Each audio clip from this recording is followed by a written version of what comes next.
ఓం మహాగణాధిపతయే నమః. ఓం గురుభ్యో నమః. ఓం శ్రీమాత్రే నమః.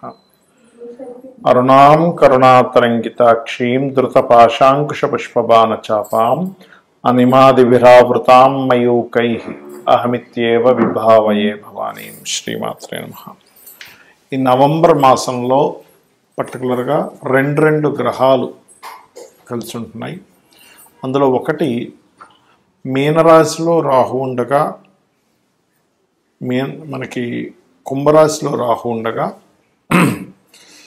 మీనరాశిలో ఉండేటువంటి శని రాహుతో కలుస్తున్నాడు. అంటే కుంభంలో రాహువు, సింహంలో కేతు ఉన్నాడు. అయితే ఇక్కడ మీనం రాశిలో ఉండేటువంటి శని వక్రించి రాహువుని కలవడం చూడడానికి వేరువేరుగా ఉన్నట్టు ఉంటుంది, కానీ వక్రించినప్పుడు దాని ఎనర్జీ వెనక రాశుల మీద, కుంభరాశి మీద పడుతూ ఉంటుంది శని యొక్క ఎనర్జీ. సో ఆ రెండు గ్రహాలు.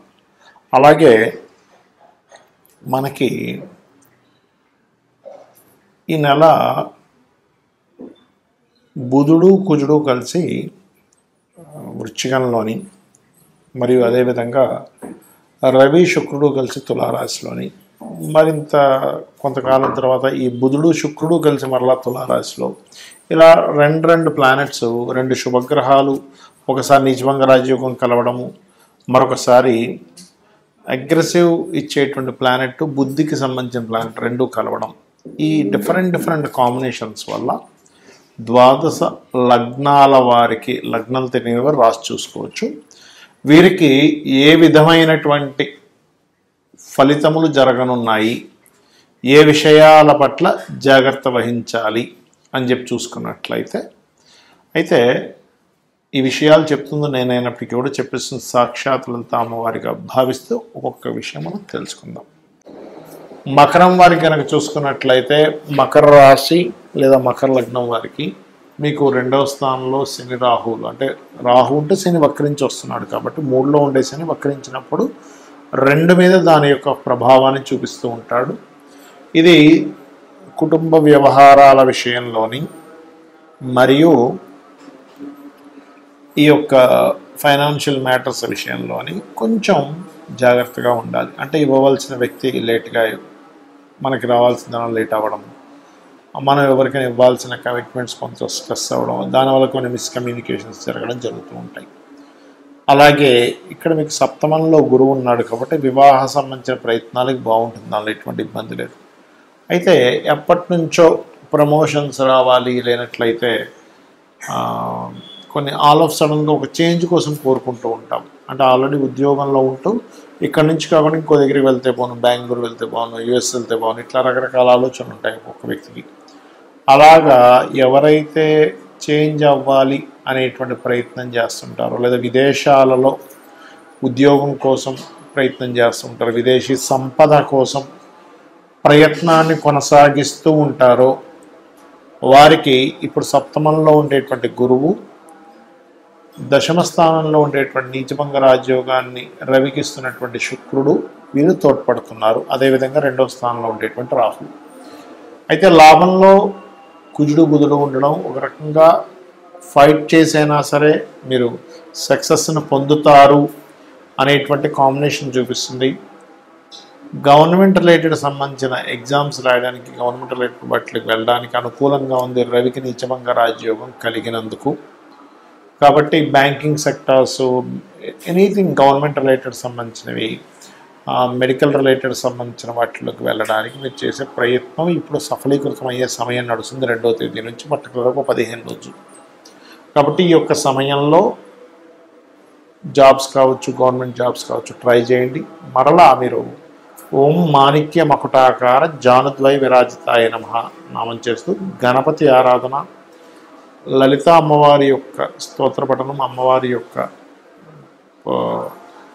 నామాలు రెగ్యులర్గా జపిస్తూ, పర్టికులర్గా మీరు అమ్మవారి ఆలయాలను ఎక్కువగా సందర్శిస్తూ ఉండండి, అన్ని విధాలా బాగుంటుంది. చాలామంది జాతకం చెప్పించుకోవడం వల్ల ఉపయోగాలు ఏమిటి అనేటువంటి అడుగుతున్నారు. అయితే నేను మీకు ఒక క్లారిటీ ఇస్తున్నాను, గుర్తుపెట్టుకోండి.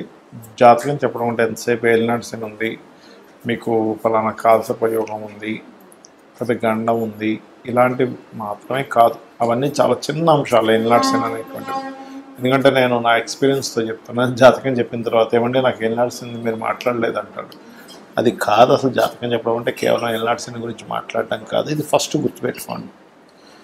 మీ జాతకం ఏం చెప్తుంది, మీరు పడుతున్నటువంటి శ్రమకి, మీరు టైం స్పెండ్ చేస్తున్నటువంటి సమయానికి ఏ మార్గంలో వెళ్తే మీకు అన్ని విధాల లైఫ్లో బాగుంటుంది అనేటువంటి ఒక పర్ఫెక్ట్ డైరెక్షన్ని చూపించేది జ్యోతిష్యం. గుర్తుపెట్టుకోండి.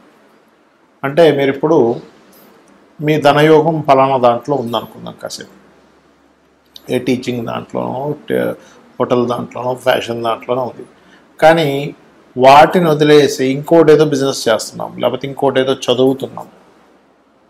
అంటే మనం వెళ్ళాల్సినటువంటి డెస్టినీ ఏదైతే ఉందో ఆ రూట్లో మనం జర్నీ చేస్తే ఆ డెస్టినీని ఎలా చేరుకుంటామో, అలాగే జన్మజాతకంలో చాలా క్లియర్గా మనం ఒక బిజినెస్ స్టార్ట్ చేస్తున్నాం, ఇది రైట్ టైమా కాదా, లేనట్లయితే మనం ఒక విషయాన్ని చదువుతున్నాం, ఒక విషయం నేర్చుకుంటున్నాం, ఒక స్కిల్ కావచ్చు, లేనట్లయితే ఏదైనా కావచ్చు, అది మీకు ఎంతవరకు పనిచేస్తుంది, లేదా ఒక ప్రాజెక్ట్ స్టార్ట్ చేస్తున్నారు, this is the right time or not only project ఒకటే కాదు, చదువుకోవడం ఒకటే కాదు, బిజినెస్ ఒకటే కాదు, మీ లైఫ్లో మెయిన్ ఈవెంట్స్ ఉంటాయి.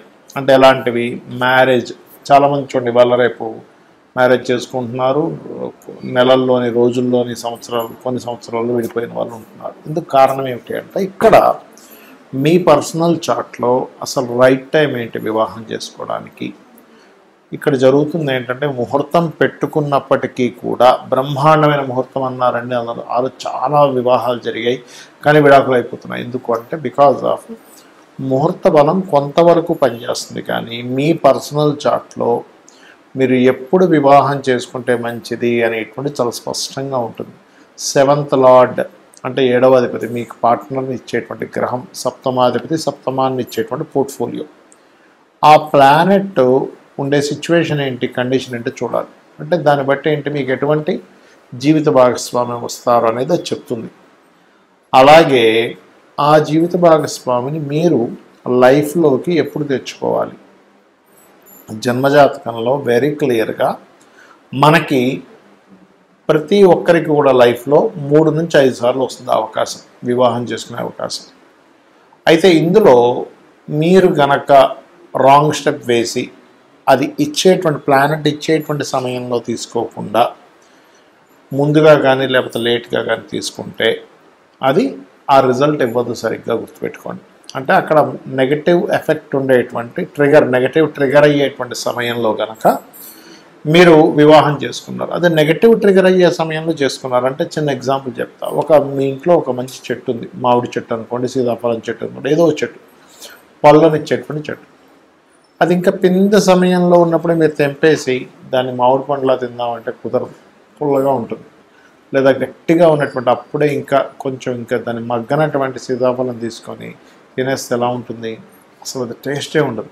కానీ అదే సరిగ్గా మగ్గినటువంటి సమయంలో కనుక మీరు తీసుకుంటే ఆ యొక్క ఫలం యొక్క రసాన్ని మీరు ఆస్వాదించగలుగుతారు. అలాగే లైఫ్లో మీరు ఎప్పుడు ఎటువంటి డెసిషన్స్ తీసుకోవాలన్నా, ఒక విదేశానికి వెళ్ళాలన్నా, లేదా లైఫ్ పార్ట్నర్ని తెచ్చుకోవాలన్నా, ఒక ఇన్వెస్ట్మెంట్స్ చేయాలన్నా, లేనట్లయితే మీ యొక్క తత్వాన్ని ఇప్పుడు చూడండి, కొంతమందికి ఒక లగ్నంలో పుడతారు. ఆ లగ్నానికి ఉదాహరణకి మిథున లగ్నమే అనుకుందాం. మిథున లగ్నంలో జన్మించిన వారు ఎంతసేపు కూల్గా, ఒక కాన్సన్ట్రేటెడ్గా, లేనట్లయితే ఒక తెలివిగా వాళ్ళు ఉంటే వాళ్ళ లైఫ్కి తిరిగి ఉండదు. అలా కాకుండా కొంచెం అగ్రెసివ్ వైపు వాళ్ళు వెళ్ళారు అంటే వాళ్ళ లైఫ్లో ఎక్కువ ఇబ్బందులు పడతారు. అది aggressive activity, any aggressive activity వల్ల. ఎందుకు? 6th and 11th లార్డ్ కుజుడు అవుతాడు కాబట్టి. ఇలా ప్రతి లగ్నానికి ఉంటుంది. వృషభ లగ్నం ఉంది, గురువులతో పొందేటువంటి కొన్ని పొందాల్సినవి వీళ్ళ ఆలోచన విధానం వల్ల కావచ్చు మిస్ అవుతూ ఉంటారు. కాబట్టి గురువులతో జాగ్రత్తగా ఉండాలంటే, మనకి జన్మజాతకంలో ఏ లగ్నంలో పుడితే ఎటువంటి కర్మ అనుభవించడానికి, ఎటువంటివి మనం పొందడానికి పుట్టామనేటువంటిది ఉంటుంది. అంతేగాని కేవలం ఏదో ఏలినాటి శని ఉంది, అర్ధాష్టమి శని ఉంది, అష్టమి శని ఉంది, మీకు కావాల్సిన ప్రయోగం ఉంది, ఇవి కాదు. చాలామందికి తెలియక ఇది బేసిక్ లెవెల్లో బేసిక్ విషయాలు. ఇవి తెలియక అనాలిసిస్ గురించి అర్థం కాక ఏవో పిచ్చి పిచ్చిగా అయ్యో ఇంకా ఎల్నాడు శని మాట్లాడలేదండి అంటుంటే నాకు చాలా నవ్వేస్తుంటుంది. అంటే ఏంటి చిన్న చిన్న విషయాలు పట్టించుకొని అంటే నేను ఎందుకు చెప్తున్నానంటే ఈ విషయం ఎల్నాడు శని మీ జీవితాన్ని పాడు చేసేటట్టు అయితే నేను చాలాసార్లు చెప్పాను. పిఎం మోడీ గారు ఎల్నాడు శనిలోనే అయ్యారు పిఎంగా. మన జగన్ గారు కావచ్చు, లేకపోతే స్వర్గీయ ఎన్టీ రామారావు గారు కావచ్చు, ఏళ్ళనాటి శని మిమ్మల్ని ఏమీ చెయ్యదు. స్లో అవుతుంటాయి పనులు, కొంచెం అవమానాలు పడుతుంటారు, కొంచెం స్ట్రెస్ ఎక్కువ పెరుగుతుంటుంది. అంత మాత్రం చేత జీవితం ఆగిపోతుంది. ఇది గుర్తుపెట్టుకోండి. శ్రీమాత్రే నమః.